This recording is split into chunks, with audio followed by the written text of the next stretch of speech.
Aspirant ലൈഫിലോട്ട് വന്നതിന് ശേഷം ഞാൻ ഏറ്റവും കൂടുതൽ ബുദ്ധിമുട്ടിയിട്ടുള്ള ഫേസ് എന്ന് പറയുന്നത് നമ്മൾ എടുക്കുന്ന എഫേർട്ട്, നമ്മൾ കൊടുക്കുന്ന സമയം, നമ്മുടെ ഡെഡിക്കേഷൻ ഒക്കെ നമ്മളെപ്പോലെ മറ്റൊരാൾക്ക് മനസ്സിലാവുന്നില്ല. അതെല്ലാം ഡിപ്പെൻഡ് ചെയ്തിരിക്കുന്നത് ഒരു എക്സാമിൻ്റെ സക്സസ്സിൽ മാത്രമാണ് എന്ന് തിരിച്ചറിഞ്ഞപ്പോൾ തൊട്ടാണ്.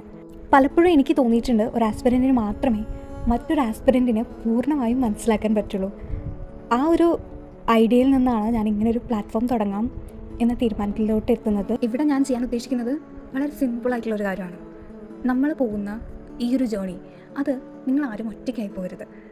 ഞാൻ കടന്നു വന്ന വഴികളിൽ, ഞാൻ അനുഭവിച്ചിട്ടുള്ള ലോ ഫേസിൽ എനിക്ക് മനസ്സിലാക്കാൻ സാധിച്ചത് നമ്മൾ ഒറ്റയ്ക്കാണ് എന്നുള്ള തോന്നലിൽ നിന്ന് പുറത്ത് കിടക്കാനാണ് നമ്മൾ പലപ്പോഴും ഏറ്റവും കൂടുതൽ ബുദ്ധിമുട്ടുന്നത്.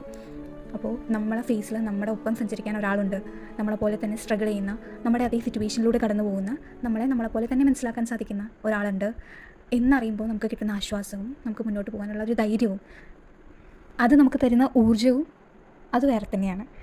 So this platform is dedicated for you. നിങ്ങളുടെ ജീവിതത്തിൽ നിങ്ങൾ നേടിയെടുക്കണം എന്നാഗ്രഹിക്കുന്ന ലക്ഷ്യത്തിൽ നിങ്ങൾ എത്തുന്നത് വരെ നിങ്ങൾക്ക് എൻ്റെ കൂടെ തുടരാം. ആൻഡ് ഈ തിരക്ക് പിടിച്ച ജീവിതത്തിനിടയിൽ എന്നെ കേൾക്കാൻ കാണിച്ച മനസ്സിന് ഒത്തിരി നന്ദി.